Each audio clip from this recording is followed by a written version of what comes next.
नागपुर महानगर पालिका स्थायी समिति अध्यक्ष शिवानी दानी ने सोमवार को पदभार स्वीकार कर लिया। उनके पदग्रहण समारोह के दौरान जिले के पालक मंत्री चंद्रशेखर बावनकुले विशेष रूप से उपस्थित थे। इस अहम जिम्मेदारी को स्वीकारने के बाद यूसीएन न्यूज से बातचीत में शिवानी ने बताया कि उनका लक्ष्य रहेगा कि मनपा की आर्थिक स्थिति को सुधारा जाए। इसके साथ ही उन्होंने स्वास्थ्य और शिक्षा से जुड़ी योजनाओं पर विशेष तौर से काम किए जाने की बात कही। नागपुर महानगर पालिका की स्थायी समिति अध्यक्ष पद पर शिवानी दानी जो हैं वो आज उन्होंने पदभार स्वीकार कर लिया है। वो हमसे बातचीत करने के लिए मौजूद हैं और सबसे यंगेस्ट वो स्टैंडिंग कमेटी चेयरमैन है नागपुर महानगर पालिका की। ये बताइए किस तरीके से नियोजन है, क्या कुछ पूरी रूपरेखा है? जो लीकेजेस है नागपुर महानगर पालिका के वो सबसे पहले बंद करने का प्रयास किया जाएगा। रेवेन्यू इनकम किस तरीके से बढ़ाया जा सकता है उस पर विचार किया जाएगा। कैपेक्स बढ़ाकर रेवेन्यू इनकम किस तरीके से बढ़ाया जा सकता है उस पर विचार किया जाएगा। हम राज्य से केंद्र से किस तरीके से और ज़्यादा निधि ला सकते हैं और हम विकास के गतिविधि को और किस तरीके से स्पीड अप किया जा सकता है, इस पर हम लोग काम करेंगे। हेल्थ स्पेसिफिक PHC सेंटर्स हो, हमारी स्कूलें हो, हमारे यहाँ के दहन घाट हो, हमारे यहाँ का स्वास्थ्य हो, एनवायरनमेंट हो, इस पर प्रमुखता से काम किया जाएगा। हमने ये पूरे जनता से पहले फीडबैक हम लोग लेने का प्रयास कर रहे हैं। हम लोग ने एक QR कोड बनाया है। ये QR कोड ऑनलाइन भी मतलब इसको स्कैन करके आप अपना सुझाव दे सकते हैं और सारे जो जोन है अपने 10 के 10 जोन में हमने एक पेटी रखेंगे जो परसों से वहाँ पर उपलब्ध रहेगी, जहाँ पर आप आपके सुझाव वहाँ पर डाल सकते हैं। सारे लोगों से सुझाव लिए जाएंगे। सारे लोगों से सुझाव लेने के बाद एक अच्छा बजट जो आगे के 25 साल की हम लोग अमृत काल में है। आज 75 साल महानगर पालिका ने पूरे किए हैं और जब 100 साल की तरफ महानगर पालिका जाएगी तो ये 25 साल जो अमृत काल है महानगर पालिका का, उसमें एक अच्छा काम कर दिखाने का प्रयास स्थायी समिति निस्संदेह नीता ताई के नेतृत्व में करेगी।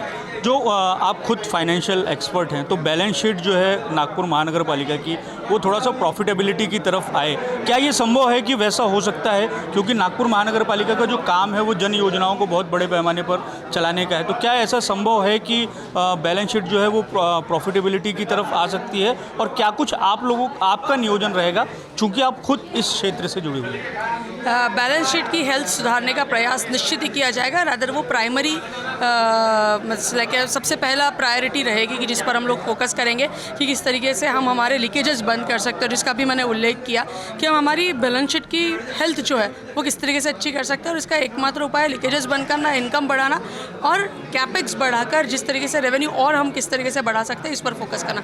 हम इस पर फोकस करेंगे और राज्य और केंद्र की मदद निश्चित ही हमें मिलेगी। जो इस पोजीशन में रहता है उसकी खुद की कोई एक योजना रहती है जो बहुत इंटरेस्ट की होती है, ऐसी कोई स्कीम आप लॉन्च करने वाली हैं? कुछ दिनों के बाद में आप बजट भी देंगे तो उसमें कुछ ऐसी स्कीम आ सकती है? हमारे यहाँ पर 51 PHC सेंटर्स है, पब्लिक हेल्थ केयर सेंटर्स। हम उनको वापस एक प्रोटोटाइप देकर उनको वापस हम लोग बना सकते हैं, क्योंकि 2-3 जब PHC सेंटर्स पर हमने विजिट किया था तो सही में बहुत अच्छी सुविधाएं हमारे महानगर पालिका द्वारा दी जाती है जो जनता को नहीं पता, लेकिन वो आखिरी व्यक्ति तक पहुँचाना। सो PHC सेंटर पर हम काम करेंगे। हमारे यहाँ की स्कूलें जो कुछ स्कूलें हैं जहाँ पर एक्चुअल में वेटिंग है, किसी को पता नहीं होगा कि नागपुर महानगर पालिका की कुछ स्कूलों में एडमिशन के लिए वेटिंग है, क्या हम उसी का रेप्लिकेशन कर सकते हैं और उसको और बड़े पैमाने पर कर सकते हैं कि आज शिक्षा की जो कीमतें हैं वो बहुत ज़्यादा बढ़ रही है, आसमान छू रही है, RTE है, लेकिन फिर भी नागपुर महानगर पालिका द्वारा हम लोग स्कूलों के बारे में भी हम फोकस करेंगे। 6 विधानसभाओं में 6 अच्छी स्कूलें बनाने का प्रयास। PHC सेंटर्स हम लोग 13 दहन घाट है उसको वापस अच्छा बना, क्योंकि हर रोज़ 5-6 वहाँ पर मैयत होती है। सो वहाँ आने वाले लोगों को कुछ ना कुछ मदद हो। हमारे यहाँ पर एक बहुत इंपॉर्टेंट विषय है वो मतलब हॉकर जोन के बारे में सब लोग बात करते हैं। हम वेंडर स्ट्रीट के बारे में बात कर सकते हैं, क्या नया रोजगार निर्माण कर सकता है क्या, और लोगों को उसका महानगर पालिका को उसका लाभ हो सकता है कि इन टर्म्स ऑफ रेवेन्यू। सो हम उस पर फोकस करेंगे। और धन्यवाद हमसे बात करने के लिए। तो जैसे नागपुर महानगर पालिका की स्थायी समिति अध्यक्ष शिवानी दानी तो हमसे बातचीत कर रही थी और बता रही थी कि आखिर क्या कुछ उनकी योजनाएं हैं उनके कार्यकाल को लेकर। वीडियो जर्नलिस्ट अतुल गवई के साथ दिव्येश द्विवेदी, यूसीएन न्यूज़, नागपुर।